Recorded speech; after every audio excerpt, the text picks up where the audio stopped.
The royal family is besieged right now. Our king has cancer. Princess Catherine's recovering from serious abdominal surgery that will keep her away from public duties until at least Easter.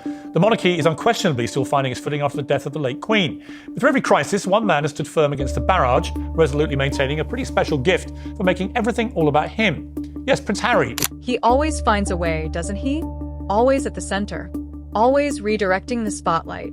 Always turning royal tragedy into a personal headline. Always shifting the narrative toward himself. Always stepping in just when the monarchy is at its most vulnerable. But first, subscribe and turn on notifications because this channel brings you the raw, unfiltered truth behind the royal chaos. And later in this video, I'm revealing the one detail the palace desperately hopes the public overlooks. Now, let's get into it. The royal family is walking through one of the darkest chapters in modern memory. The king is fighting cancer. Catherine is recovering from major abdominal surgery.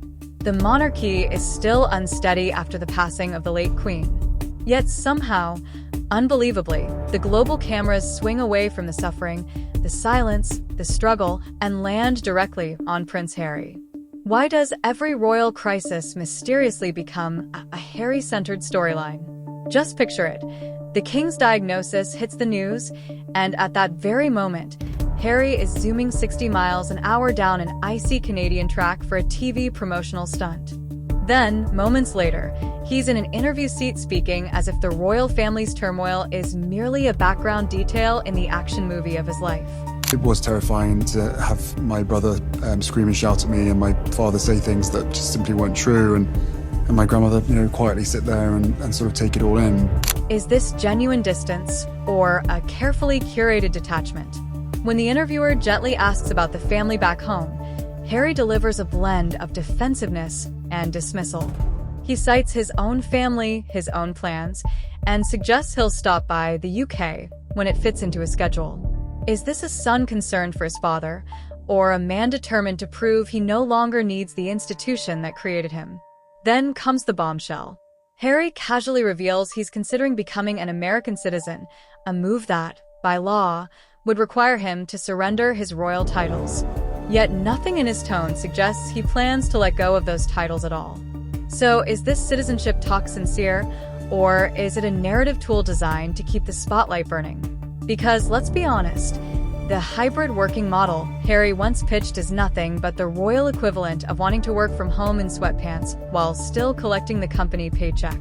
He wants to serve, but only on his terms, only seasonally, and only if the monarchy lets him remain half in, half out. But how long can you demand privileges from an institution you publicly attacked? And here's the reality no one inside the palace will say out loud. No one wants him back. Not after the Oprah interview that shook the monarchy. Not after the Netflix docuseries that dragged every royal grievance into Hollywood lighting. Not after Spare, the book that turned private arguments into global gossip. Is it possible to return to an institution whose trust you spent years dismantling? And then there's Camilla, the queen consort Harry labeled dangerous, the woman he accused of sacrificing others to rehabilitate her own reputation. That attack didn't just burn a bridge, it vaporized any remaining goodwill. Can a monarchy built on unity ever welcome back someone who calls its very core dangerous? Look, just put yourself in the heads of this family. You've got these two in America repeatedly, not just once, but from Oprah Winfrey onwards, repeatedly trashing them in the most vile manner in public. Insiders say Prince William is resolute. No reconciliation, no half-step return, no honorary duties to help the crown. William remained silent while Harry aired family wounds to the world, but silence doesn't mean forgiveness. How do you rebuild what was shattered in 416 pages of betrayal? And here's where the Sussex strategy becomes painfully transparent. When Netflix starts stepping back, when Spotify calls you grifters, when the podcast fades into the background, when Hollywood no longer treats you as the royal golden couple, isn't it interesting how suddenly Harry talks about service again? Then comes the rebranding maneuver, the one the palace watchers did miss. Archewell.com quietly redirects into a bold new landing page. The office of Prince Harry and Meghan, the Duke and Duchess of Sussex. This is branding, not humility. This is leverage, not loyalty. This is the opposite of the late Queen's decree. You cannot be half in, half out. Is this a comeback attempt or a branding rescue mission? And the palace's response? Clinical, controlled, ice cold. Harry's meeting with the king lasted minutes, not hours. It wasn't at Sandringham. It wasn't at Balmoral. It wasn't even at Windsor. Just a brief encounter at Clarence House, and then the king left for another engagement before Harry could settle in. Is that distance protocol or a message? William didn't see him at all. No handshake, no reunion, no brotherly moment. Because trust, once broken, doesn't magically reappear because the cameras are rolling. How do you heal a wound that's been reopened for profit? And the public hasn't forgotten. Not the staged New York car chase. Not the contradictions. Not the polished victimhood dressed up as activism. Is the world finally seeing the difference between narrative and reality?